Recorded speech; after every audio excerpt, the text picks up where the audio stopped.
What's happening, guys, and welcome to the inaugural, there we go, there's a posh word for you, inaugural episode of Game and Geek, the new podcast here on the Galactic Explorers YouTube channel and on iTunes and Android, what do you call it, the Google Play Music Store thing. It's such an awkward title. We're on the Google. We are on the Google. We are on the Google. So yes, it's a brand new podcast for us.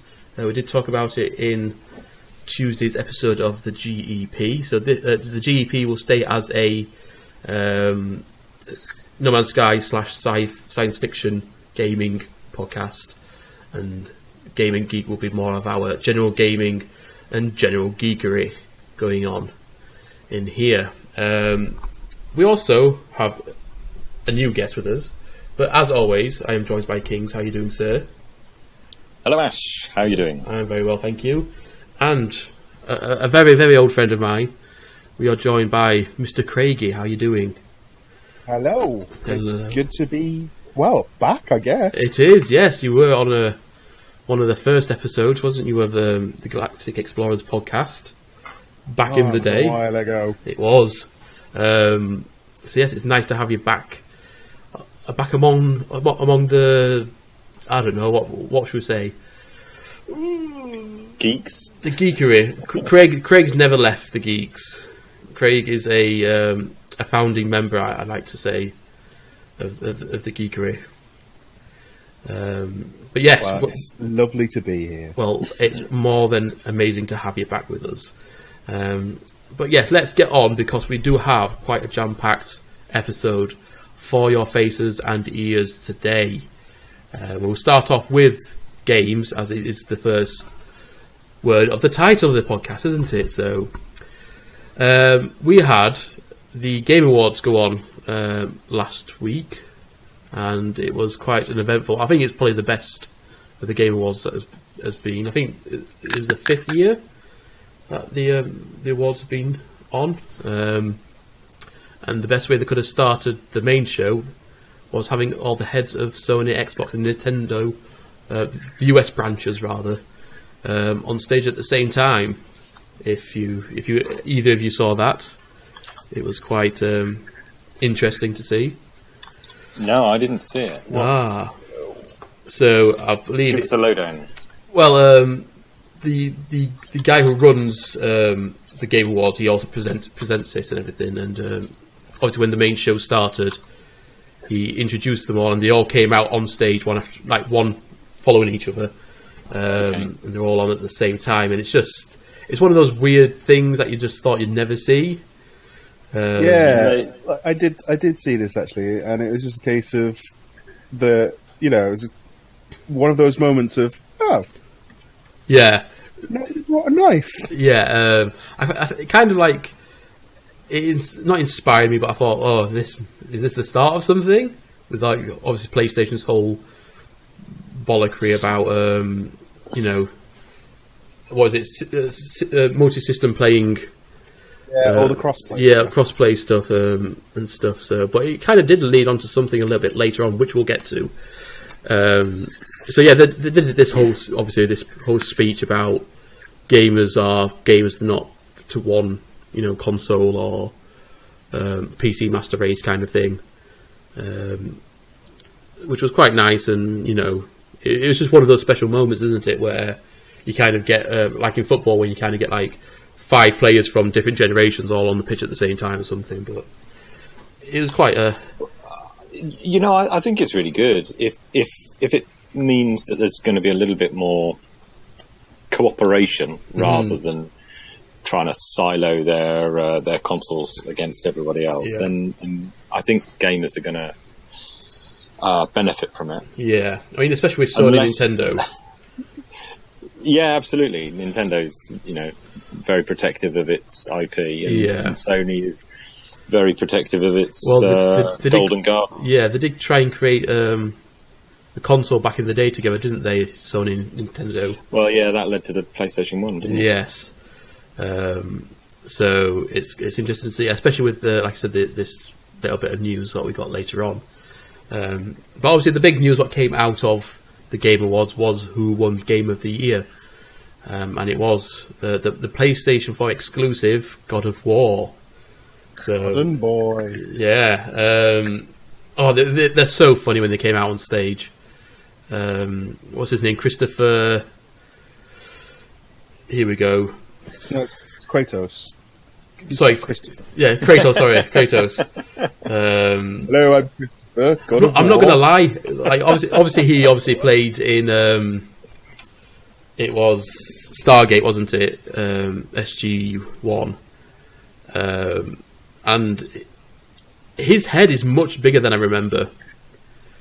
When he has that, because obviously in Stargate he didn't have hair, did he? He shaved it all off, from what I remember. Unless like further along the line he regrew his hair, but having all this hair, his head was huge, and I was like, "What the hell's going on?" But it was so funny, like having the little lad who obviously played his son in the game on stage, and they did the whole was it read the envelope boy thing. So that was quite funny. Christopher Judge is the Christopher Judge. There you go. But yeah, it was. For those of you listening to this who are wondering what the hell Ash is going on about, he's the guy that played Teal'c in SG-1. Teal'c, there you go. But yeah, it's just so weird. But it's really interesting to see, obviously, just a console exclusive has won the award 2 years in a row now, hasn't it? With it being Zelda last year. Yeah, there were a lot of people that were thinking that it was going to be the curse on gaming that is Fortnite. Yes. Because on like every... I believe you just went quiet there, Craigie. Nope. Because I didn't say anything. I was just saying the curse of gaming that is Fortnite, but then I stopped. Oh, okay, so it sounded like you went on to say something else, and I was like, it is on like most platforms, including PC. So a lot of people were like, "Oh, well, it's not going to be a console exclusive because it's a limited player base." Yeah, but then God and Boy comes along and it's just like, "Nah, hold my beer." Pretty much. I mean, obviously, I think at one point, pretty much everyone thought it was going to be Red Dead, with them sweeping most of the awards anyway throughout the show. But it's interesting to see that, like I said, like two console exclusives won it in like back to back, especially like last year, obviously with Zelda being on a pretty much a handheld console. Let's be fair, winning it. So yes, well done to God of War, and I forgot the studio. Is it Santa Monica behind God of War? I'll be honest with you, I've not played this new one. I haven't. I'm not gonna lie. I'm not a big fan of the God of War games. I don't like the camera angles. It is Santa Monica. Yes, I haven't forgotten something for a change. You'll get used to this, Craig. I've got this memory of an absolute goldfish. I'm constantly on my toes trying to research things as we're talking. But yes, so. Like I said, well done to Santa Monica and God of War. Other big announcements from the Game Awards. So this is the one that I was referring to earlier with PlayStation and Nintendo. Pretty much, I think it was the second to last, or maybe it was the last part of the show. A trailer came on with the Joker from Persona 5, and everyone thought, "Oh, is Persona 5 coming to Switch?" And then, lo and behold, no. Joker is coming to Smash Bros. Ultimate in a future player pack. Is that big news? I mean, is that exciting? Well, yes. That was it. So Persona, like the Persona franchise, is a Sony exclusive. Yeah. I appreciate that. Yeah, and obviously with Sony's and obviously Nintendo's past history of cock-ups and not really working that well together. It's quite a big, thing to happen, especially with obviously them appearing on stage together earlier as well. I guess I'm just a bit kind of meh as far as Smash Brothers is concerned. So I don't care. I'm with you, on that. Yeah. I've never really been into Smash. I've always favoured. I'm sorry, this is where we're going to get a lot of hate onto the channel. I've always favoured proper fighting games. Yeah, I understand. Street Fighter. Immediately in the comments, everyone's like, "No, Smash is a legit Smash is a platformer fighter, isn't it? Smash is an Evo. It's a legit fighter." Like, no, it's not. But I'm a massive Persona fan. Yeah. Okay. So this means a lot to you. Yeah. So when I saw this announcement, and I was like, "Ah." Now you have to get a Switch. Yeah. And then there's obviously a later thing on the list as well, which is, again, it's like, do I want to Switch? Yes, you do. I'll be honest, as soon as I saw the Persona announcement, I think I speak for the majority of the Persona fan base when we literally never saw it coming. Yes. Like I said, I think a lot of people thought it was going to be... isn't it? Yeah. Like I said, I think a lot of people thought it was just going to be Persona 5 on the Switch, which would have been a massive deal anyway, because obviously the whole relationship between Sony and Nintendo, but having a character within another Nintendo game is probably the next big thing. It could even be the bigger thing to having Persona 5 on Switch. I think it's probably bigger. Yeah.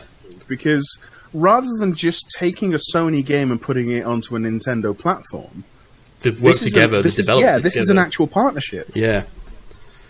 So yeah, that's probably one of the bigger pieces. It was the biggest surprise for sure. What came out of the Game Awards. I think the funniest part for me was probably the next one, which was Mortal Kombat 11. Because of the surprise announcement trailer. I just thought the way that they delivered it was hilarious.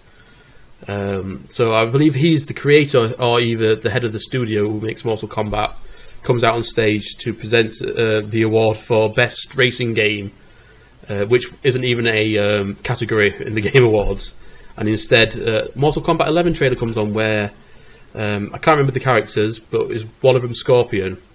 Scorpion and Sub-Zero. Yeah, Scorpion and Sub-Zero. No, he's not Sub-Zero. It's the guy with the electric hands. Oh, yeah. Raiden. Raiden, yeah. Scorpion and Raiden are just killing each other several times in ever more gruesome ways, as Mortal Kombat is known for.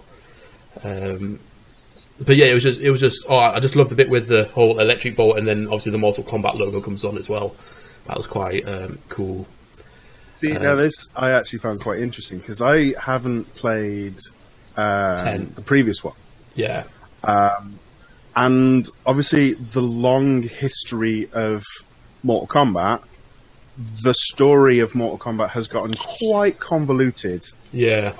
So even the fact that it's been rebooted a couple of times, they've still kept the same story. The story has continued. Even though the games have been rebooted, the story has continued, and they basically justified it by saying, oh, well, the dimension's been reset, but people still remember the old dimensions. And so I said to, I can't remember who I said it to, or, I may have posted it on social media or something, that it looked like Raiden was evil in this trailer, with, having, red lightning now. Yeah. And then a friend of mine, Jay Diz, who, he's another streamer, was like, oh, have you not played 10? What do you mean? Have I not played 10? And then he basically, over the next,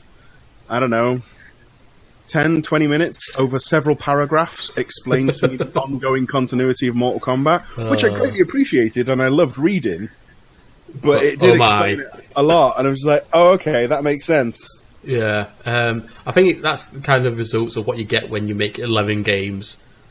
And plus, is there more than 11 games? Is there ones what are not numbered, or is that all the games? From just off the top of the heads of it. Gonna say it's just numbered. I don't recall there being. There's Deception, yeah, and, Shaolin monks and stuff, but I don't think they're considered canon. Right. So, like you said, 11 games is a lot of games to be in a running order for a series of games. That's Final Fantasy levels of things. But Final Fantasy get away with it by having pretty much a new story every single game in a new universe. But yeah, it's always interesting to see. I mean, it's so weird seeing how such simple game mechanics, like in fighting games, are still stuck around for the past 30 years, and are still probably just as popular as they were 30 years ago.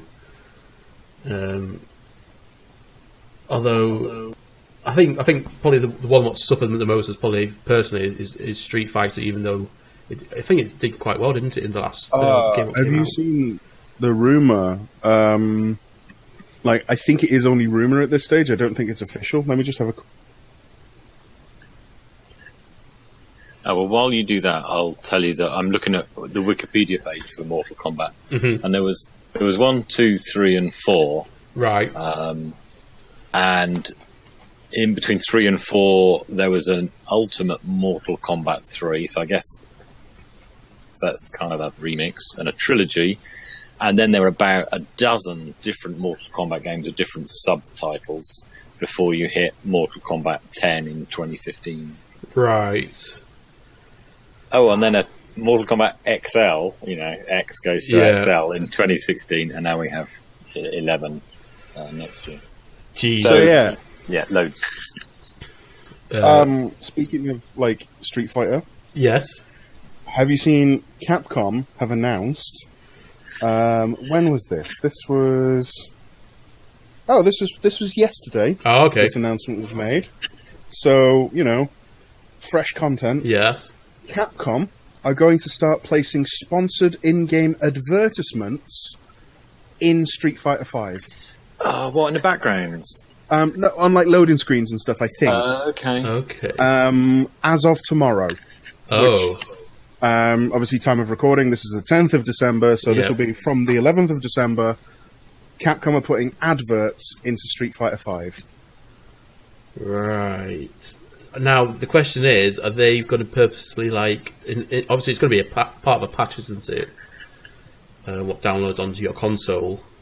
Yeah, I would imagine so. I also realised that wasn't on your list. That was a bit of a surprise bonus. No, there we go.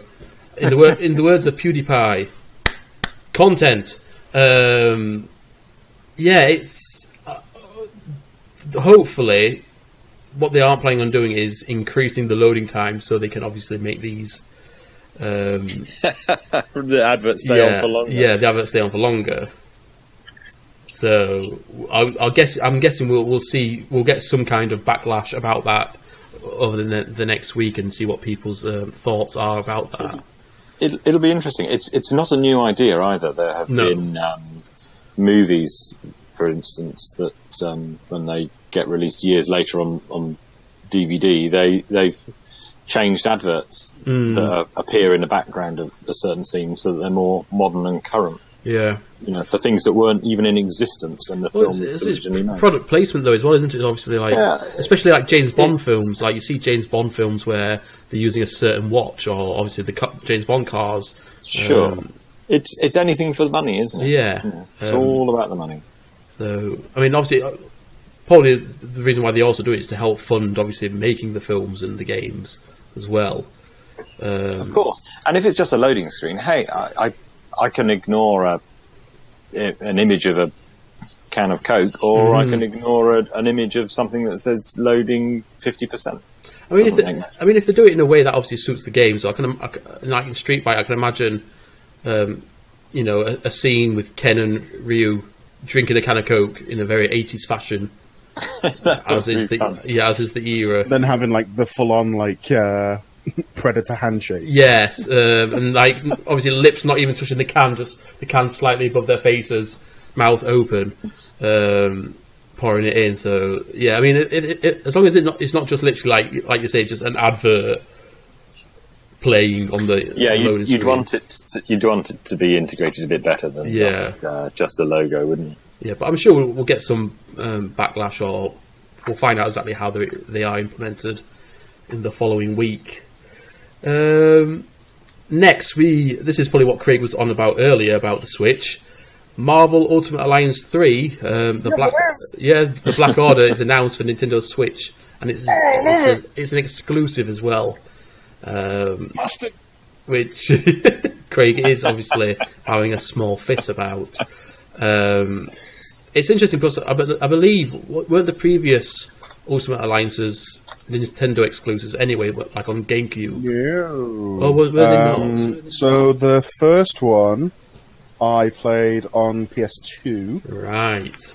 And the second one I played on 360. Mm-hmm. And I played the crap out of these games.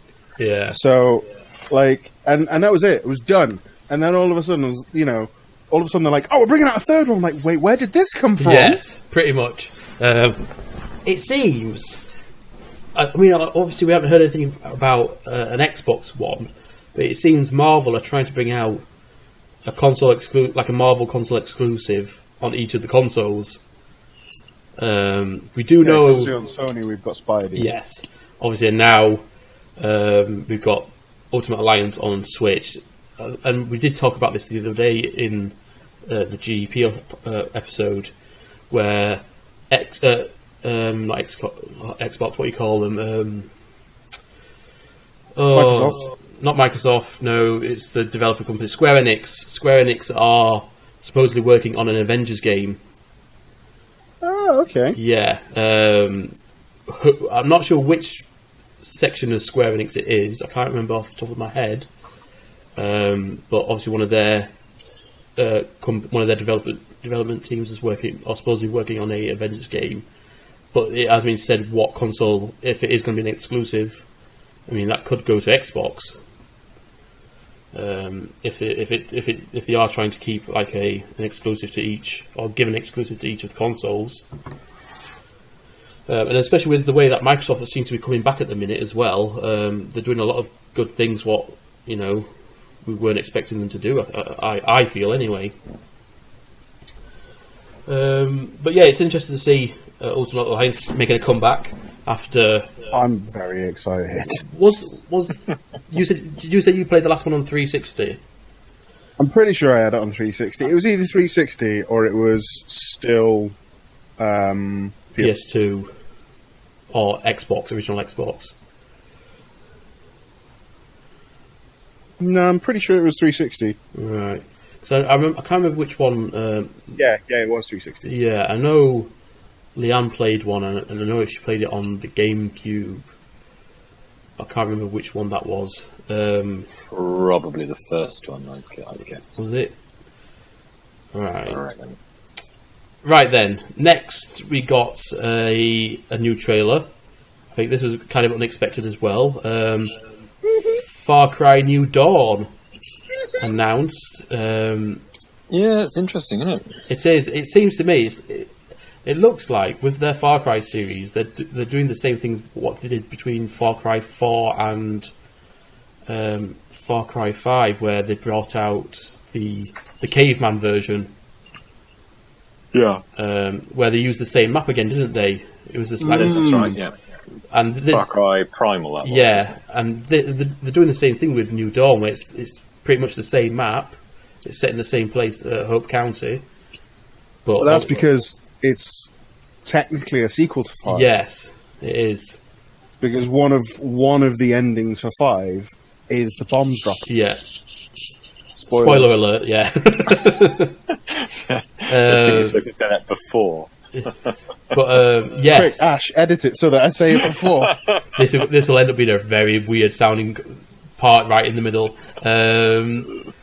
But yeah, it's interesting to see because it's set 17 years after something like that. The events of obviously Far Cry 5, yeah. And I mean, I played Far Cry 5. I was super excited for it. I got it, and I was kind of disappointed by it, I must say. But full disclosure, yes, I've only played Far Cry 3. And what a great one to only play though. I love. It's amazing, and yes. like Voss is fantastic. Yep. I want to play 4. Yes. Mostly because I've got a massive man crush on Troy Baker. Of course you have. And I want to play 5 because I think I would really enjoy like the sort of political subtext to it. Mm-hmm. And this one just post-apocalypse is just my jam, man. Yeah, I think my problem was with Far Cry 5. They tried to streamline it too much. So I quite like the whole structured missions. What like 3 and 4 was. Like when you won a mission, you knew you were doing a mission kind of thing. But it seemed very much open-ended. Far Cry 5 did. So you start a mission, but you kind of like. It's weird to explain. You kind of, even though you have to go to this place to do the mission, you can still just bugger off and run off somewhere else. Okay, so it's kind of like the sort of Fallout 3 / Skyrim style of I can pick a quest up, yeah, I can do part of the quest, and then I can just wander off because there's a squirrel. Yes, pretty much because of a squirrel. So I kind of, I don't know. I mean, it's a beautiful looking game. Like the whole world is beautiful in it. I just didn't like the complete openness of it, and I prefer it maybe a little bit more structured. But that's just my personal taste, really. But yeah, it's interesting to see because obviously with how effed up Bethesda has gone this past month and a half, it's nice to see they've got some competition with Ubisoft and then Obsidian turning around as well. Yes, exactly. Was Obsidian at one point owned by Bethesda? Obsidian worked alongside Bethesda on New Vegas. Yeah, and worked on the original Fallout titles as well. Right, and obviously Bethesda bought the intellectual property, didn't they, for Fallout? Because they didn't create it. But I know Obsidian Entertainment were bought by Microsoft this year, though. So obviously it's going to be a Microsoft game, the Outer Worlds, which we'll talk about in a little bit. So yes, Far Cry New Dawn, good for the whole post-apocalyptic genre gaming, and hopefully they'll avoid that Bethesda obviously dropped the ball on a little bit. Was there a release date? Not yet. No, wait a minute. I think it said 2019. Okay, I've seen some alpha footage of someone playing some of it, but that's all I've seen. Let me just double check for you. New Dawn. Wow. February 15th. Oh wow, okay. So we do have a release date. Yeah, February 15th, 2019. So it's only 2 months away. So it's definitely going to be more. I don't think it's going to be more like Blood Dragon, where it's kind of like an expansion. I loved Blood Dragon. I never played that. It was so good. But I can see it being more, like I said, more like Primal, where they pretty much just changed. They kept the same map, but then just changed the. I don't know, but Primal though was a very different sort of beast. Agreed. 4, wasn't it? Whereas this is more like it's a direct sequel, a follow-on from 5. So I don't think it's quite the same to be able to say it's like Primal. Also, I think it's really interesting that we're having some really strong female characters as what appears to be the primary villain. Yeah, that's good, isn't it? The albino twins, as they look to me anyway, they look albino. They were definitely not. They've got bright white hair, haven't they? Yeah, but they're Caribbean, dude. Isn't that just a bleached product? Or is that from the bombs dropping in the? Maybe it's just a style choice. But they look. Looks like post. Go on. Sorry. Okay, so post-apocalyptic times. Who's got time to dye their hair? Who's got time to bleach their hair? Hey, if you're the boss, you get to. Well, I suppose that is true. Do we reckon they're twins? They look like identical twins. Yeah. I'm guessing. I mean, I can't decide whether they look the age of what obviously happened. So I don't know if they look 17, or do you reckon they're a bit older? So obviously they look sort of fairly young, early don't they? Early to mid 20s. Yeah. Apparently, they are called Mickey and Lou. Mickey and Lou, right. Yes, twin sisters, Mickey and Lou.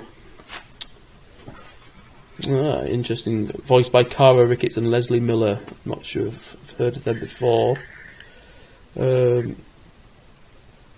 yeah, obviously, at the end of the trailer as well, obviously we saw a voiceover, and it was obviously Joseph Seed, the main antagonist from Far Cry 5. Obviously, everyone thought he dotted around. Yes, most people thought he died, didn't they? In some way or another. So it's interesting. See, my only problem with these kind of like follow-up games or sequels, whatever you want to call them, is when obviously they come from games where you have like different endings, as Far Cry 5 did, where obviously, as we discussed earlier, the bombs dropped in one ending, and that kind of it kind of influences you to go down that route if you play the game. Yeah, obviously it's like after. having the canon ending. Yeah. But yeah, so right, next we got a trailer for the game Ancestors: The Humankind Odyssey, which was it reminded me of a game. I don't know if you remember. It was in development probably about 10 years ago called BC or 10,000 Years BC or something. Film. Was that the film, the 10,000 Years BC? Well, there was a game called BC as well. And it got cancelled. I can't remember who was developing it. Lionhead Studios was developing it, and it was like a caveman game where you in fact, it's probably more like Far Cry Primal, but it reminded me of that kind of style where it was these monkeys evolving through millions of years, starting off as monkeys in the trees, escaping wild animals, and then in the trailer at the end he's killing a saber-toothed tiger with a spear and stuff. So it's going to be an interesting one to keep an eye on. We'll just quickly check up who's actually working on it. I think it's a Canadian studios, Panache Digital Games. I can't remember. I think there were previously Ubisoft employees or developers. So yes, did you see the trailer for this? Anybody? I'm watching it right now. Yes, it's so yeah, you're right. It starts 9 million years ago. Yeah, and it just works its way through from 8 and 4 and 3. And I guess it's just following that sort of evolution. Mm-hmm. Quite what the game actually will be, I'm not sure. Survive each epoch, I guess. Yeah, possibly. So it'll be interesting to see where they go with it. I mean, is it just going to be... Because on the logo, it actually goes to kind of like looking modern man looking. Yeah, true. They've got that sort of... what is that? The Darwinian... the evolution of man. Yeah. So obviously the second to last one is a man holding a spear. And then obviously the last one is just I would assume, is modern man. So it'll be interesting if it goes to that kind of scale. Then we got one from BioWare, and that is a new Dragon Age game being announced. Obviously title unknown. But it's interesting to see that they're going back to Dragon Age after the massive mess up that was Mass Effect 4. Oh, not Andromeda. Andromeda, yeah. Let's not taint Mass Effect 1, 2, and 3 by making it a numerical. Let's not taint Mass Effect 1 and 2. Okay, yeah. I mean, well, the ending of 3 was a bit meh. I don't think the whole game was a bad game, personally, anyway. Didn't they have a bit of a meh ending to 3, and then everyone got very upset, so they filmed about 30-minute ending or something? I don't know. You're on the right track. So they had the rubbish ending that everyone hated, right, in like the core game. Okay, and then They had a DLC, which once you played through the DLC was kind of like an epilogue. Okay, and gave you an alternate ending. That gave you like the real ending, which wasn't much better. Oh right, okay. I'm disappointed. I got bored with 3. I played 2, liked it a lot. Started 3 and got a little bit bored with it, so I never finished it. I must admit the change in like control schemes that they went for, especially on the PC versions between 1 and 2, was insane. Like, obviously when you play them originally, obviously if you play 1 when it first came out, then obviously play 2 when it first comes out, you've got like a 3-year gap or something between the games, so you kind of don't notice it. But if you like play them through now, like one after another, it's mental how many new systems they added into 2. Right. Okay. So it's quite a change. Yeah, it's very much quite a big change. So yes, but I'm interested to see what they do with Dragon Age. I've recently re-downloaded the one that came out on PS4, Inquisition. So I did buy it a while ago, but I never got around to playing it. So I've re-downloaded it to start anew on it. I've played 1 Dragon Age, and I can't remember which one it was. It might have been Inquisition. It was. I think it was a freebie with PS Plus. So which one would that have been? I don't think it would have been 3, because 3 came out not. Oh, was it? It may well have been Inquisition. Oh. Ooh, let me have a quick look on Google. I reckon it was Inquisition. This one is an interesting one for me, because I enjoy Dragon Age as a franchise. Yep. Like I've played all of them. I didn't really get on with Inquisition. Right. It felt a bit too much like an MMO without having the good aspects of an MMO. Right. Okay. It felt very grindy. It felt very repetitive. It felt very samey. Mm-hmm. So I didn't really get into Inquisition. I think it was a very much a big change what they went from with the first and the second one as well, wasn't it? Yeah, and again, like I enjoyed them both respectively for what they were.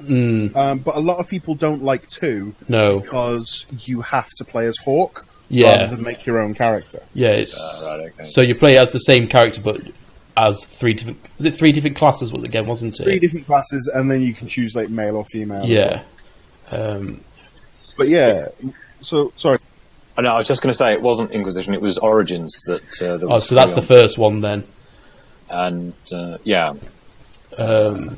was something to do with a rift, and you had to go and seal. You were the chosen one. You had to seal all the rifts. Well, that's Inquisition, isn't it? That's Inquisition. Oh well, there you go. Oh, okay. Maybe I was given Origins, never played it, and then did Inquisition later.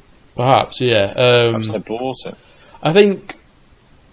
So the first one, so Origins, is very much like a proper RPG. Yeah, it's very. You make your character. Yeah.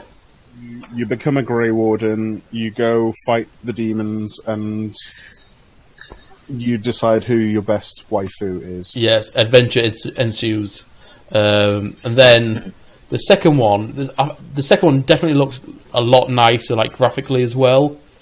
They definitely did scale down the size of the game because obviously it wasn't as RPG as, from what I remember anyway, as the first one is, and it looks nice. Like the maps were definitely. I think most of the maps were smaller, except the one where you go into the underground dwarven cities, like the abandoned cities. I remember I'm pretty sure one of the levels or whatever you want to call them just went on for absolutely ages. Yeah. With the second one, obviously the majority of it is told as flashback. Yeah. By Varric. Yeah. But yeah, I mean, like I said, I definitely appreciate them for what they were. I mean, it's kudos to BioWare as well for obviously changing it up from how successful the first one is to trying something new with the second one. Oh yeah, massively. And they kind of went for like a middle ground, didn't they, with the third one? I feel where they went a bit more RPG like the first one, but tried to keep some of the aspects from the second one as well. So, but yeah, I mean, this is like I said, my other half is obsessed with the Dragon Age games. Yeah. Well, just the Dragon Age in general. Like, she's reading the novels at the minute. Right. So I was chatting to her on the phone saying, oh, you know, the new teaser for Dragon Age just dropped. She's like, I know, there's so much stuff in there. Oh, there's so much lore to decode. I'm like, hun, it was literally like a minute long. Yeah. That showed you like a cracked statue and then a social media hashtag. Yep. Yeah, but you wouldn't understand because you never finished Inquisition. You wouldn't get the references. There's so much stuff going on in those things. She had like a 10-minute monologue about all of the stuff that was in a 30-second teaser trailer. Oh dear me, that's when you know, and you're kind of like, I'm only just playing it because it's a game. I'm not playing it because I'm sucked into that universe kind of thing. I mean, fair play though to BioWare if they can fit that much lore into 30 seconds for the fan base to go that nuts about. Yeah, I mean, it's definitely. I think it's definitely sparked a bit more of an emotional reaction than any of the Anthem trailers hasn't it? See, I remain undecided on Anthem. I remain optimistic about Anthem. I applied to get into the alpha that was this weekend just gone. I didn't get in, but I applied for the alpha. And even if I did get in, I wouldn't be able to talk about it because of NDAs. Yeah. Did you see a bloke got his entire Origin account wiped? Wow. He tried to stream the Anthem alpha and broke his NDA. Oh. So EA were like, we are literally deleting you. Yeah. Why I'm excited about Anthem. I really want my Destiny with jetpacks. Yes. And mechs. Semi-mechs. Yeah. Yeah. I'm hoping it looks very slow paced in the playthrough demos that we've seen at things like E3. But I'm hoping once they're pretty much finished with it, it's going to look a bit more fast paced. But yeah, it's interesting. I was really excited when I first saw it come out. Get announced, sorry. What else we got? So yes, obviously what we talked about earlier, Obsidian Entertainment announced their new foray, and that's the Outer Worlds. Fallout in space is, I think, the general consensus of what the Outer Worlds is. In space. That's what whenever the game comes out, when the game comes out, Craig, and you're streaming it, that's how you got to introduce every single stream when you play the Outer Worlds. Mate, as soon as I saw this trailer, I reinstalled Fallout New Vegas. Yeah, I know you did. It's weird because Obsidian Entertainment have kind of like not disappeared, but they've like you just don't hear much from them anymore. So I'm it's kind of hard to. Are they? Would you class them as a kind of like a big indie studio now? Do you know what I mean? They're kind of like they're not like BioWare level. Oh, they're sort of keep to themselves. Yeah. And then all of a sudden, oh hey guys, we did a thing. Yeah. And the thing usually. I think we talked about this the other day. Like, what were their last few games that they've brought out? And the last one they brought out was Pillars of Eternity 2: Deadfire. Then a game called Tyranny, which was before that. An Android game. Or Android and iOS game before that, and then Skyforge. I played Skyforge for all of about a week. Was that MMO? What was on the PlayStation? Yeah, but I was a closed beta tester for it when it was still only on PC. Right. And then Pillars of Eternity before that, but they also did South Park: The Stick of Truth, which I didn't know. So. Yeah, it's a bit... Let's also not forget that they did Star Wars Knights of the Old Republic. The second one, yes. They did do the second one. Best Star Wars game ever made. First, I consider the first one. I consider the first one to be the best one. Yes, true. Yeah, no, the first one is better with the story of Revan, etc. Yeah, the story is definitely better. I wish if you could combine, obviously, the new things that they added into the second one, but have the first story the first one's story, then that would be my perfect game. You may have a little, and this is a little sidetrack here, but you may have a little bit of a nerd out at the moment. I'm playing a Star Wars tabletop game at the minute with some friends. Oh, I know you are. I know you are. And we've just discovered a Sith tomb. Oh no! Is there any holocrons? No, well, no, probably. Oh, but the main feature in said tomb is a mask, which Revan. Not entirely not Revan, not entirely dissimilar to the one worn by Darth Nihilus. Oh no! He's going to eat everyone's souls and the planets and everything. This could only end well. Oh, this is crazy. Oh no! Yes, Kings unfortunately hasn't played any of the Knights of the Old Republic games. No, the only Star Wars game I Super Star Wars on the Super Nintendo. Old school.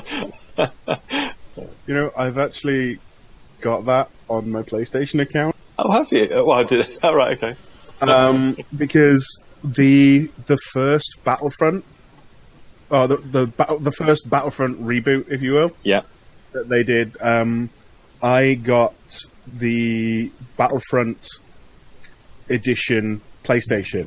Ah, yes. Literally 3 years ago, actually. Yesterday. Yesterday was my Sonyversary. Yay! But because I'd got the special Battlefront edition of the PlayStation, with my copy of Battlefront, I got codes for the PlayStation Store, which gave me classic Star Wars games. Nice. So I got Jedi Starfighter. Yes. I got Pod Racing. Yep, and Bounty Hunter, and Super Star Wars. Nice. Right, okay. Have you actually played it or not? Yeah. Oh, right, it is hard. Oh, yeah, it was hard. Yeah. I played that first level a lot. Not by choice. No. I remember. I actually remember renting it from the video store when I was a kid as well. When I actually had a Super Nintendo. Right. Yeah.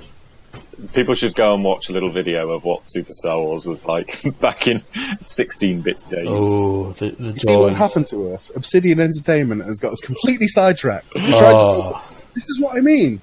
They were like, oh yeah, look at our new game. Oh wow, Obsidian Entertainment, I'm going to reinstall New Vegas. Well, I must admit, I did reinstall the original KOTOR after I saw the trailer, so I've started to replay my yearly replay of KOTOR. I've been playing on the Old Republic MMO a little bit more recently. Ah, nice. I have got my original copy of KOTOR for the Xbox as well upstairs. So in its original case and everything. You know, when you still used to get manuals with games. I miss it. I miss it. You won't believe if you think back to like how thick the manual was for KOTOR, you wouldn't believe how thick it is. Like it's just. I tell you what, I really appreciated. What? When I got my physical copy of Skyrim on PS4, the fact that it still comes with a printed. Yes. That was nice. I wasn't expecting that, but it was really nice.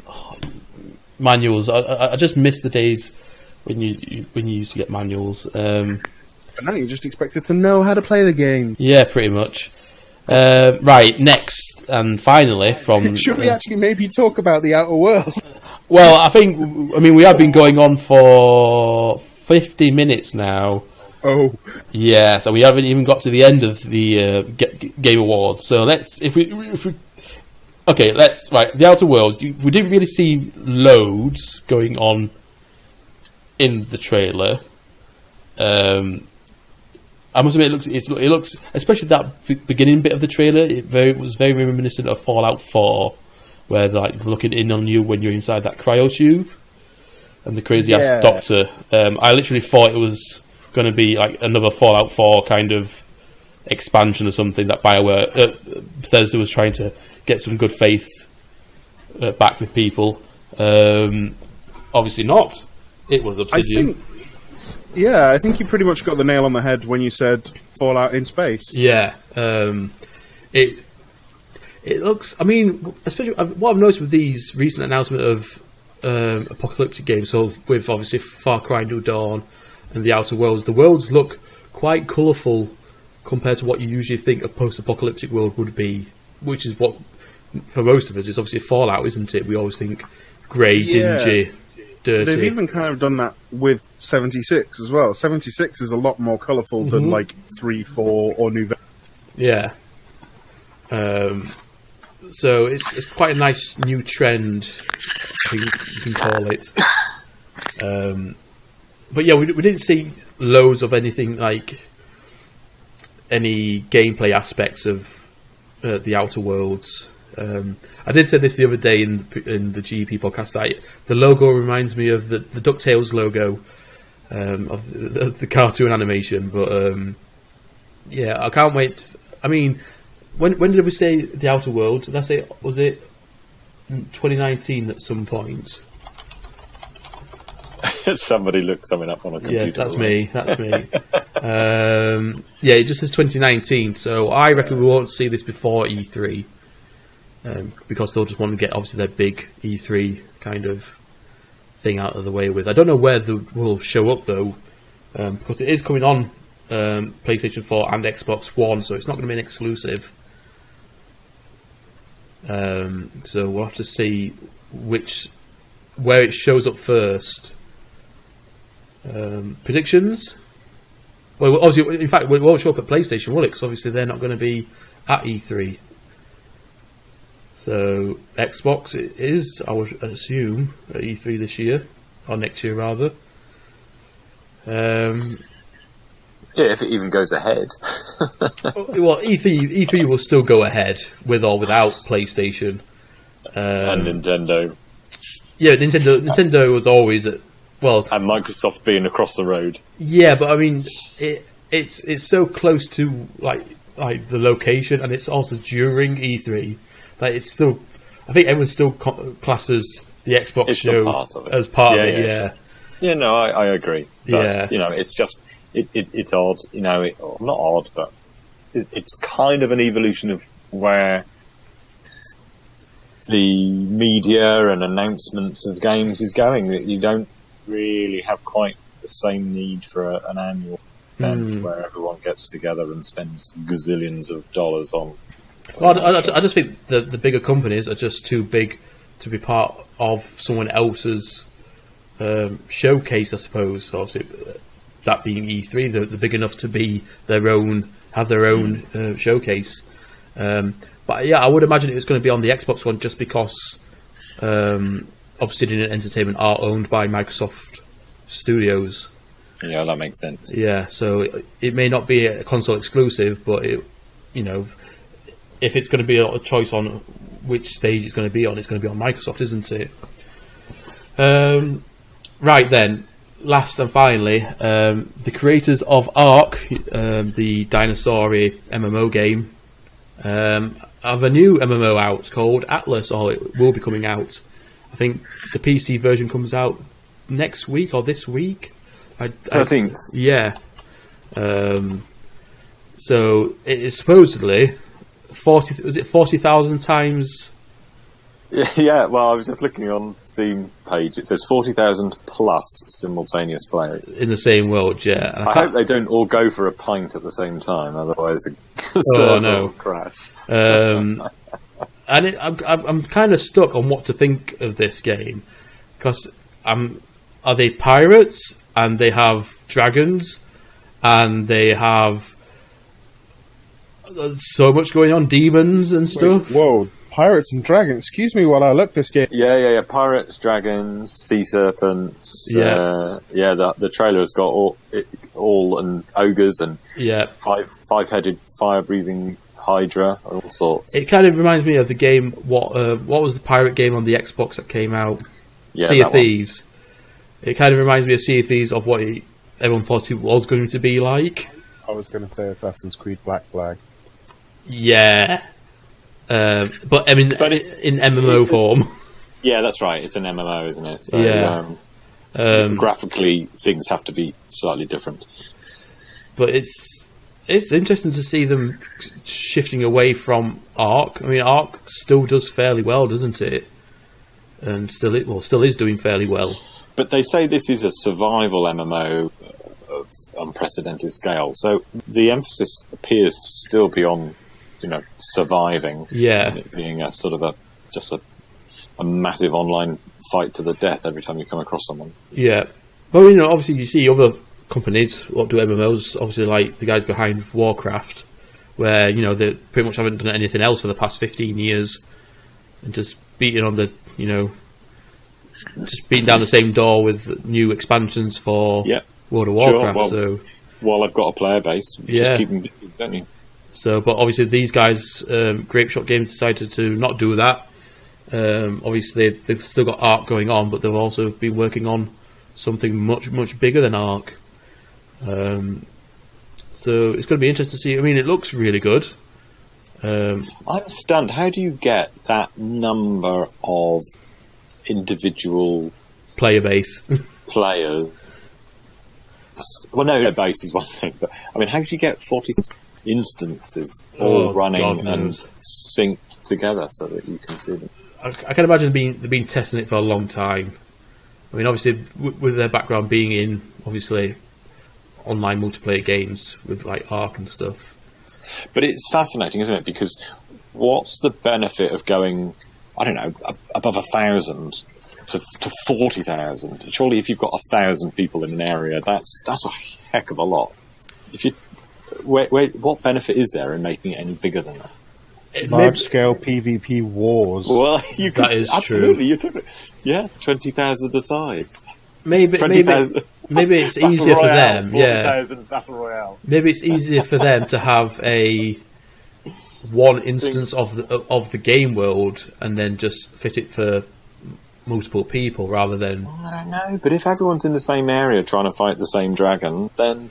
Well, yeah, but the world itself is going to be bigger, isn't it? Like, I mean, we've got No Man's Sky where the universe is quintillion. Yeah, and people start in different places, which is fine. You same in this sort of water-based MMO, can't you? You can start people in different places, but there are going to be hubs and sort of central points where people want to go to sell their stuff and kit out for the next adventure.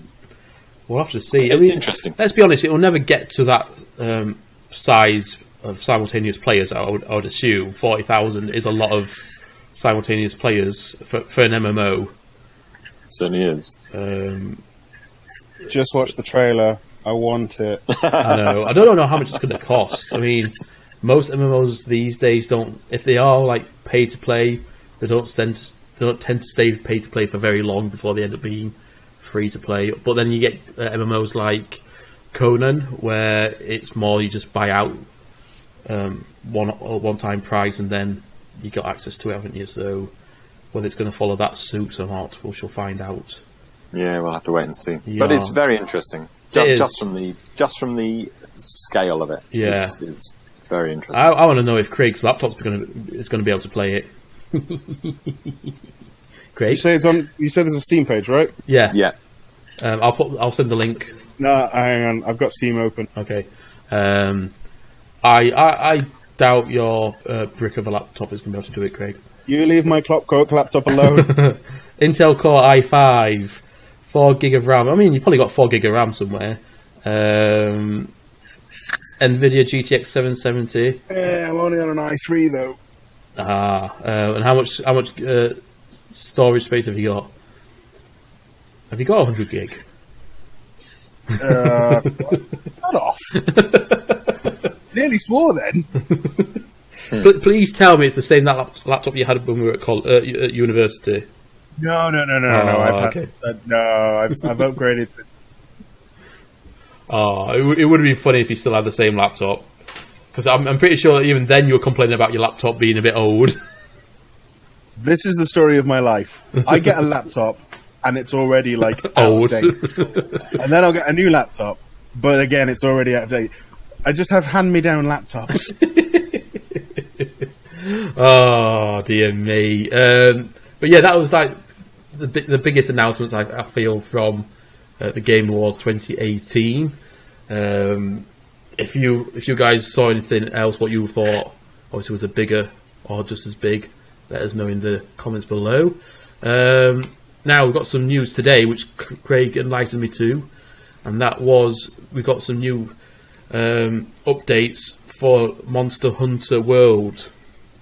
Yeah, we do. Yeah, we do. So basically, was it earlier today or was it yesterday that he dropped the information? It was earlier today. So the head producer of Monster Hunter World came out on a stage, sat on a stool, and I thought he was going to do some beatnik poetry. Say his name. I can't remember his name. Ryozo Tsujimoto? Yeah, him. Yeah, him. And he spoke, and then a very nice man did some subtitles. It's always funny watching these Japanese press conferences because they take twice as long as any of the Western ones, just because of the translators. Oh no, this one was already scripted. Okay. They must have already had the script written because the subs, like there was a guy doing a voiceover and the subs as well, and there was subs as well. Right. And it's spot on. But yeah, we are getting for Monster Hunter World. There's already been a new raid implemented for a couple of months now. Yeah. Called Kulv Taroth. Right. Which I only learned today. I've been pronouncing wrong since it was released. Well, how are you been pronouncing it? I've been pronouncing it as Kulve Taroth. Right. Because there's an E of the Yeah. They are making her more difficult. They're giving it there's an arc-tempered difficulty. Like, if a monster is arc-tempered, then it's basically hard as nails. Right, okay. They're now doing an arc-tempered Kulv Taroth raid. Right, so it's going to be basically a kick in the arse pretty much most of the time. Basically. Yeah. But it's going to have much better drops, sort of drop rates on loot. Yeah. And it's going to have a new rarity for the gear. So whereas previously you'd have like your tempered gear, you'd have gold gear, bronze gear, silver gear, etc. And this is going to bring in a brand new class. Right. They said on the video it's called rainbow gear. Oh, that's a macho. Well, this rainbow, as in that's just the rarity. The actual equipment isn't like rainbow. Right. Which is a shame.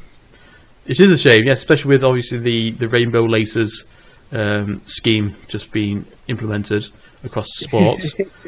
But, as well as this, there's going to be a new in-game festival. Okay. It's called the Annual Celebration. So at the minute, so they do like seasonal events in Monster Hunter, like in like MMOs and stuff. Yeah. They do like Halloween event, Christmas event. Yeah. It's the Christmas event at the minute, actually. Okay. And it's really nice. But they decorate the social hub. They do special missions for you to get like special costumes and weapons. They're doing an an anniversary celebration for the 1 year anniversary of Monster Hunter World being released. Nice. Oh, is it a year already? That's I know. Amazing. Is that on console or on PC? It was, I think, May it was released. So this is obviously setting up for next May. Right, okay. Right, okay. And that's console release. It's only just been ported to PC. It seems like I thought it was like so. Yeah, I thought it was like May that it came out on PC. Wow. Maybe. No, I think it's not been that long since. Let me have a look. Keep going anyway, and I'll let you know. But the exciting bit. We're building up to the good stuff. So there's a monster in the game called Nergigante. Nergigante is like the mascot monster of this game. He's the one in the box art. The big ass dragon thing. Yeah. He's the big spiky boy. He's got giant horn. Actually, is he on the box art? Or is that Rathalos on the box art? I can't remember. Anyway, Nergigante, mascot monster of this game, is now also getting an arc-tempered. So you can now do arc-tempered Nergigante. You may remember a couple of months ago there was a Monster Hunter crossover event with Final Fantasy XIV. Yes, I remember that. And it worked very well. Players loved it. They were like, fantastic, can we, more crossover events, please? It was really nice. Obviously, there's been other stuff as well, where they've got, like, Devil May Cry costumes in the game. They've got Horizon Zero Dawn. They've got Street Fighter costumes in the game. Don't they have these on a rotation thing as well? Don't they come back round again after so many? They do. So if you miss them the first time round... you have got a chance to get them back again. Yeah, so in, like, these seasonal events, like the winter event, like this anniversary event that's going to happen... They bring back the old content as well. So if you missed it first time round, you can do it when a special event happens. Which is something that a lot of these kind of style games should do, personally. Because like with Destiny, like I bought the first Destiny, I think the year before Destiny 2 came out, and I don't know what season they were in the first Destiny at that point, but I missed out on all the previous seasons of content. And stuff, and there's no chance that I was going to get hold of any of it again. So it's a great idea with them, obviously, doing these kind of events. It's great. But basically, Capcom have listened to this and gone, "Oh, people really like crossover. Let's do another game." So Capcom have now partnered with CD Projekt Red. Yay! And are doing a Witcher 3 crossover event. Which is perfect. I mean, you couldn't imagine anything better, could you? No. Well, I mean, he's already... I think this is playing on the running joke of... Obviously, he's in Soul Calibur at the minute. Yep. So I'm guessing... Obviously, I've not played the new Soul Calibur, but I'm guessing that there's some kind of wibbly portal magic going on there. Yeah, in the trailer for this Witcher, they show Geralt falling out of a portal and complaining that he hates portals. So I'm guessing that may be a bit of a running joke there. But yeah, it's the perfect crossover to have for Monster Hunter. You've got like the OG fantasy Monster Hunter in the Monster Hunter universe. But that wasn't the biggest announcement. No, it wasn't. It gets better. It gets even better. They've announced the first story expansion DLC, including a new continent, new monsters, new armor, new weapons, called Monster Hunter World Iceborne. And it's pretty much a a whole new game, isn't it? Being added on. It's not like a new game where you've got to buy. You have got to buy this DLC, but it's still part of. Yeah, it follows on directly from where the Monster Hunter World story... there's going to be... What they've said is going to be the same level of content as like G-Rank or Ultimate games. So, like previous Monster Hunter titles, you'll have seen they'll have done like Monster Hunter 3 Ultimate. And stuff like that, which has like the additional content added in. They've said that it's going to be the same amount of extra content as a G edition or an Ultimate edition. Nice. I think personally for me, the next bit of news is probably the best part of news, especially if you've never played. Like a massive theory as well as to what the mascot monster of Iceborne is going to be, and it's already an existing monster. Which I didn't know about. Because obviously Monster Hunter World is like my first Monster Hunter. Yeah. But apparently I think it was Monster Hunter 3, there was a creature called Najakuja. Right. And everyone, like, when I was watching the video, everyone in the chat on the video was like, because at the end of the Iceborne trailer, the logo gets slashed, and then there's just some glowing eyes in the dark. And everyone in the chat was going, "It's Najakuja! It's Najakuja!" So I spoke to my friend Theo, who is like a Monster Hunter guru. Yeah. I'm like, "Dude, what the hell's Najakuja?" So he showed me a picture, and it's basically like a cross between an angry cat and a bat. Yeah. I'm looking at it now, yeah. Yeah. So yeah, that's going to be like the Iceborne monster. Interesting. But what Ash was saying before, what he's most excited about is from tomorrow, 11th of December, which I don't know whenever this gets released today. It'll be Thursday, so Thursday will be... From yesterday. Yes, from yesterday. No, from 2 days ago. The trial version of Monster Hunter will be live. Yes, and that'll be for... Is it a week? Is it on for? Yes, 11th to the 17th. Yeah. They are doing a trial version where you can download Monster Hunter, the trial version. You can play up until 3-star quest levels. Yeah, 3-star missions, which they're not that far into the game.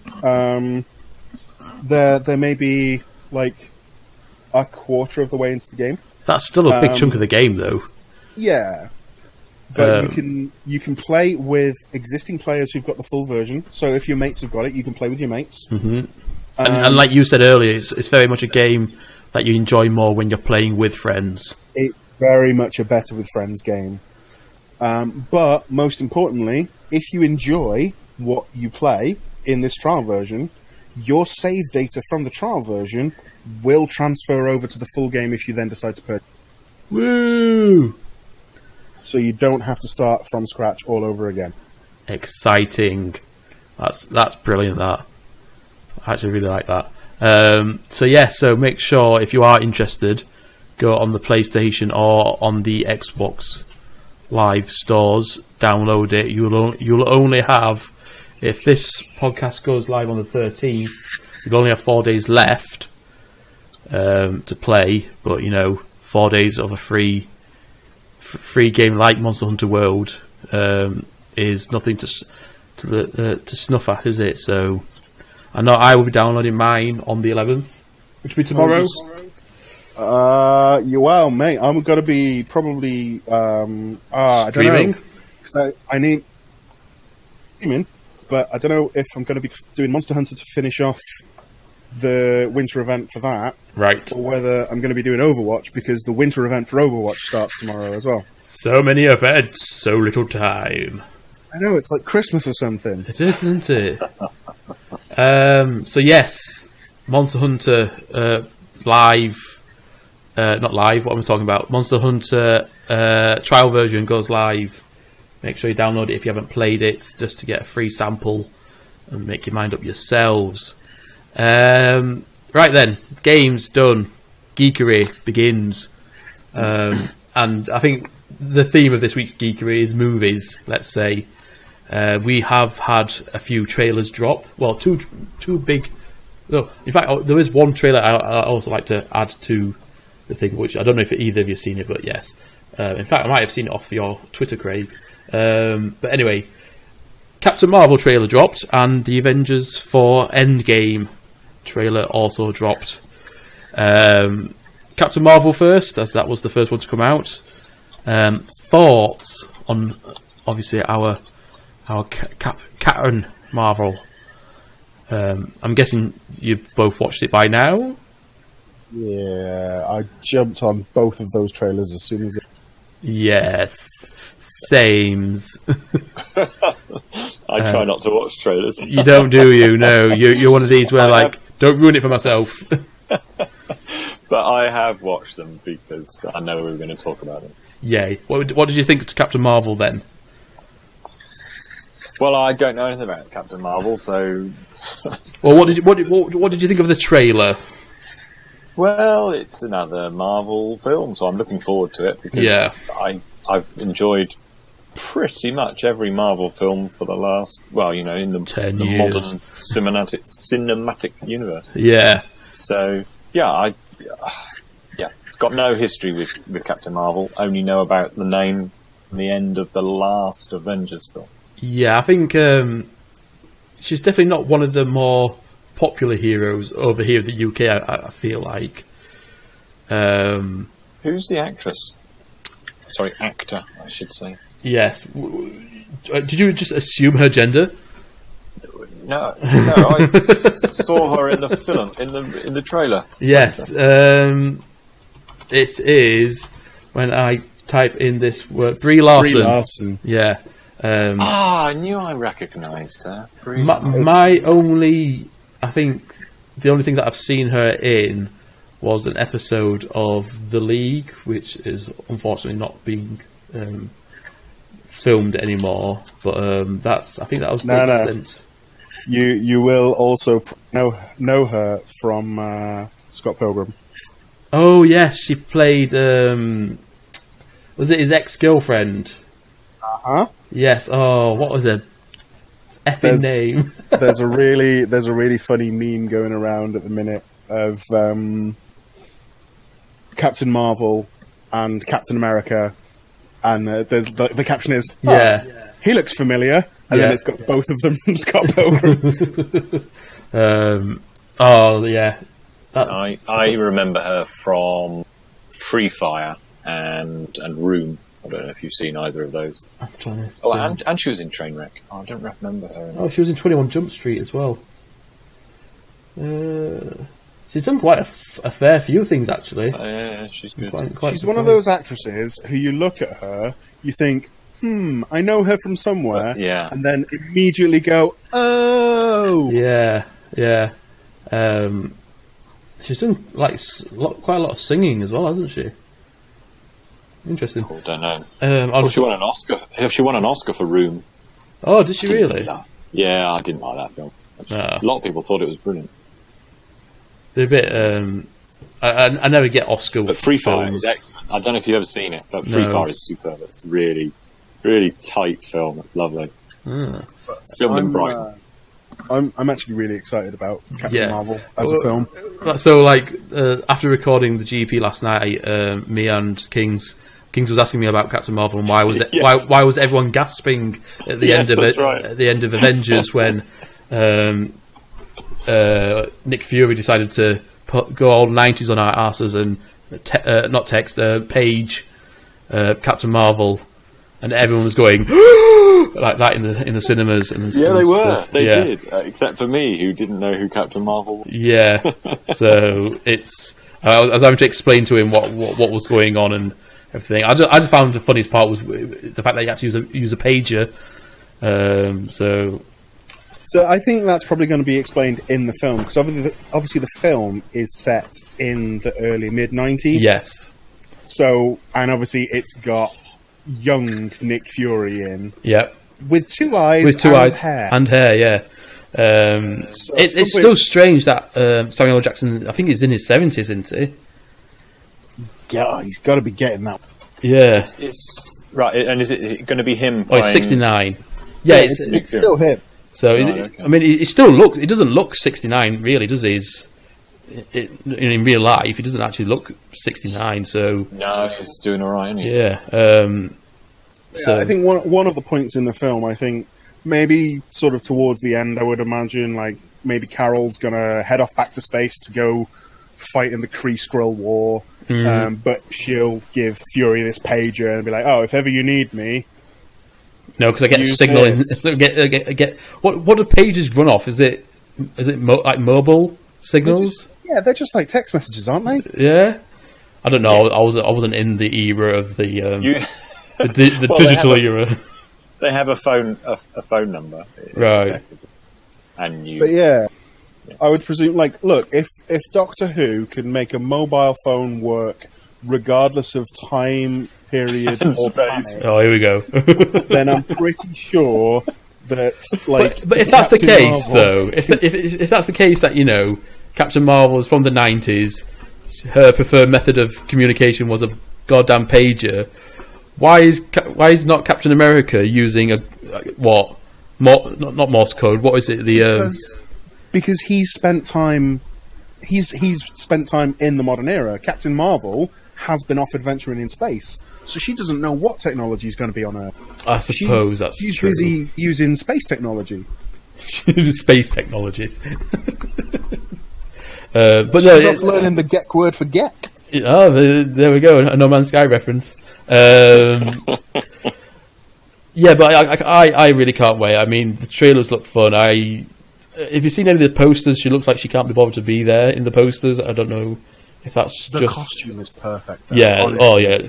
I love the helmet one. So obviously the helmet's just got the mohawk on it instead of her. Well, they've taken that straight from the comics. Yeah. It looks perfect. It does. Honestly, could not be better. And like when she's in like the green and silver as well, the Kree suit, the Kree battle armor. Yeah. Oh, it's amazing. Just can't wait. I had to explain to Kings that she's like the most powerful of the Avengers, isn't she? Yes. So well, I need she's up there. Yeah, she is up there. She's like very high power level. Yeah, over 9,000. So yeah, I can't wait for that. So if you're playing Marvel Top Trumps, then she's a good card to have. She is. She will be. Yes. Have high energy and high strength. Yeah, definitely. Yeah. But then obviously we got Avengers Endgame trailer dropping, and it's I think it's low impact on the special effects, but everyone still was on their on the edge of their seats when obviously it dropped the other day. Pretty emotional with the Iron Man, the monologue. Yeah. Oh, I got a little bit teary-eyed. I'm not ashamed to admit. Emosh Craig. But yeah, it's they're definitely going to keep the cards close to the chest until Captain Marvel comes out and had its time in the sun in February, aren't they? So, but I mean, at least we know that Spider-Man comes back alive. Because they're making a second film. Kind of ruined the whole what happens to them in the future, doesn't it? Yeah, Far From Home. Yeah. I'm very excited about that. Yes. I'm a massive well, Spider-Man obviously we know who one of the bad guys is in the film now. No. Because the way they're setting it up, I may have been watching interviews with Tom Holland, and they've now revealed that Jake Gyllenhaal is going to be in it as Mysterio. That's which obviously everyone's like, oh, Mysterio, Spider-Man villain, fine, Mysterio, it's going to be amazing. Yeah. But the way they're setting it up, after watching these interviews, Mysterio is similar to like the Avengers. He's a SHIELD operative. Ah, okay. And is partnered with Spider-Man by Nick Fury. Right. Do we reckon that something's going to happen? Oh, definitely. He's definitely going to have that moment where he turns around and he's like, I was a villain all along. Yes. Interesting. Good old fishbowl head. As I'm pretty sure he was referred to many times in the Spider-Man animated show. Awesome. Yes. I always. Am I right in thinking that in the animated show he was just a suit full of gas? That was one of his illusions that he used. Yeah. So it's going to be interesting to see if because obviously there's a set shot that someone managed to capture of Jake Gyllenhaal in the suit. It looks good. Yeah, but obviously all you can see is his head out of the old fishbowl. So I'm wondering if something happens to him, he goes. They kind of work the whole gassy body thing in as some kind of. They'll probably CGI it. Yeah, well, I'm wondering if they're going to make as if that's kind of the thing that makes him go mental. Maybe. So it's not more of one of his powers. It's more of it's the thing that something. So like the Joker in obviously the Batman things, where obviously in some of them he falls into that vat of crazy juice, and that's the thing that pushes him over the edge. Yeah, possibly. We'll have to wait and see. Yeah, so I'm excited to see what happens with that as well. There's because obviously they've not revealed the trailer for that yet. No, they have not. There's literally just been interviews of Tom Holland and Jake Gyllenhaal, and they've turned around and said, "Look, we've not released the trailer yet, so we can't tell you anything." Well, because not only that, they've only just pretty much confirmed that Jake Gyllenhaal is in it, aren't they? Like officially. Yeah. If you saw Jake Gyllenhaal's first ever Instagram post the other day, is where he's reading a Spider-Man comic with his character on it, and then he pulls the magazine, the comic down, reveals who it is. Obviously, it's Jake reading it and going, "What the f?" And then it cuts off, and that was kind of like his announcement that he's obviously playing the role of Mysterio. Yeah, there's a theory, a rumor going around that they're going to release the trailer. Yes. And they're going to have like a sort of a Spider-Man like social media bomb, if you will. Right, okay. Where they're going to release the trailer for Far From Home, as well as the trailer and information for the third and final DLC for the Spider-Man game. Ooh. They're going to do that. That would make sense. Yeah, that would make sense. That's interesting. I still haven't played the 2 DLC packs yet for Spider-Man. I lent my copy of Spider-Man to Leanne's friend's boyfriend, so I should be getting that back hopefully at the end of this week.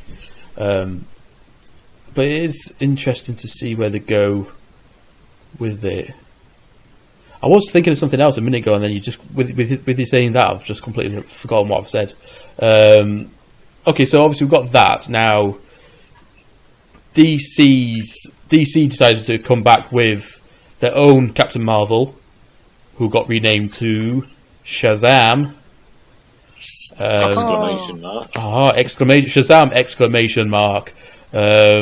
Obviously, we have Mr.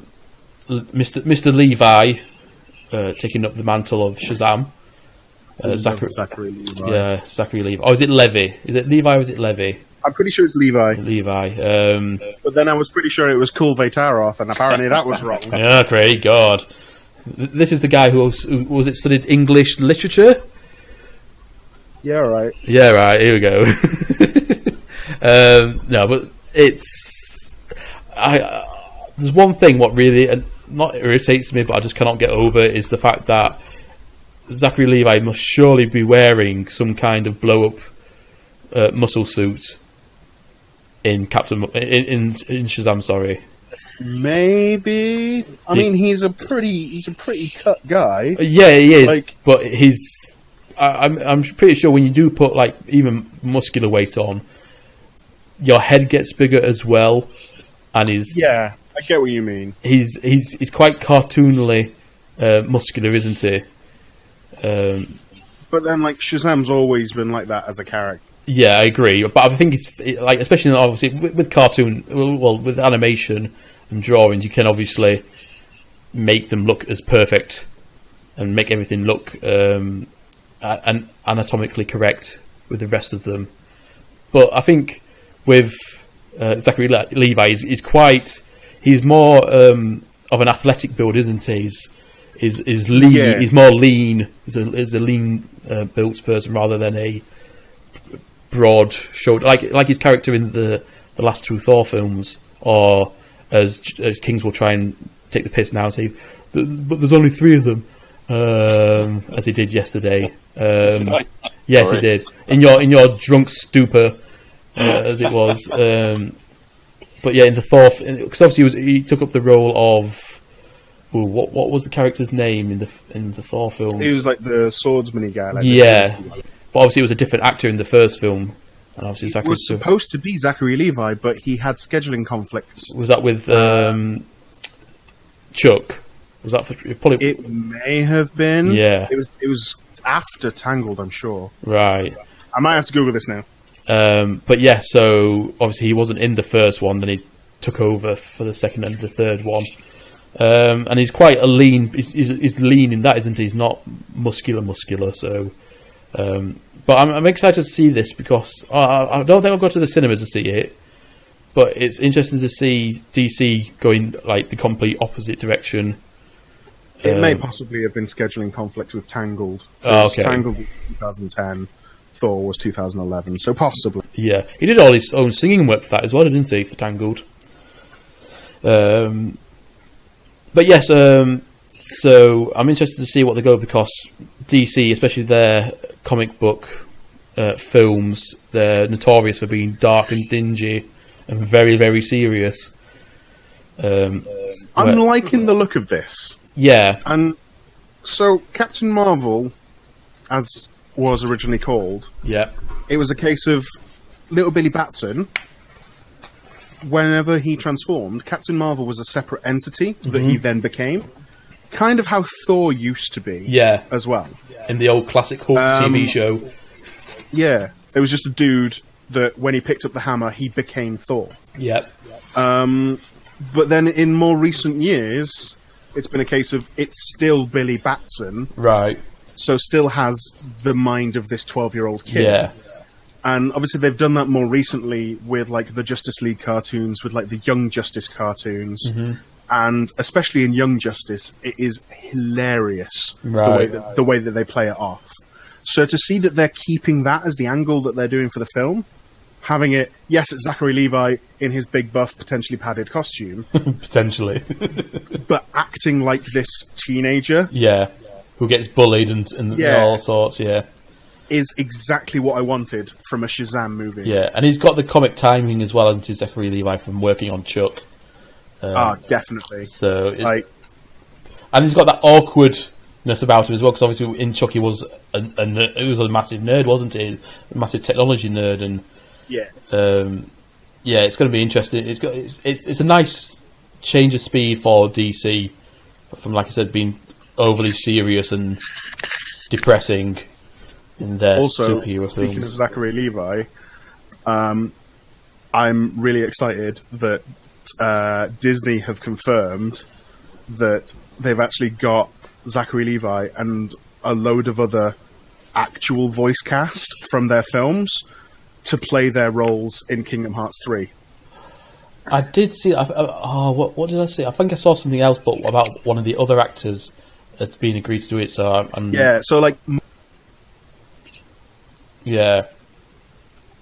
most of the actors from like Big Hero 6 and etc. are in Kingdom Hearts, and obviously Zachary Levi, because they've got like the Tangled. Well, he's a massive game fan as well, isn't he, Zachary Levi? Yeah, he is. So and he's come back as Flynn in Kingdom Hearts 3. Nice. I'm trying to think. Oh, that's the thing that I'm surprised we never got a second one of that. Actually, Big Hero 6. So obviously they have brought out a Netflix show. It's done as a TV series. Yeah, and you would have thought, considering how well it did it at the cinema, and with it being a Marvel, originally a Marvel thingy property, you would have thought that they would have made a second one. But there was talk of it being done as a TV series. Well, it has been. It's on Netflix, isn't it? Oh, is it? Yeah. Obviously not in the same.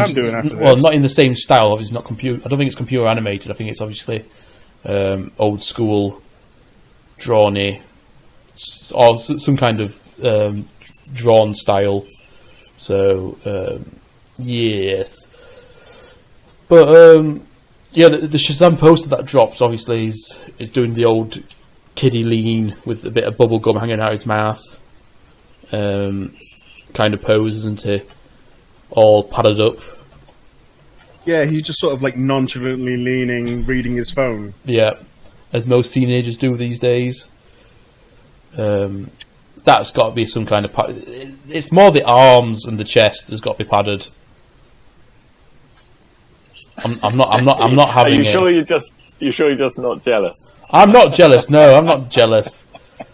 I mean, I'm jealous of the suit. The suit looks amazing, but that's got to be padded. It's got to be. But yeah, I mean, obviously Black Adam isn't in this film, is he? When obviously Black Adam is supposed to be going to be played by Dwayne "The Rock" Johnson,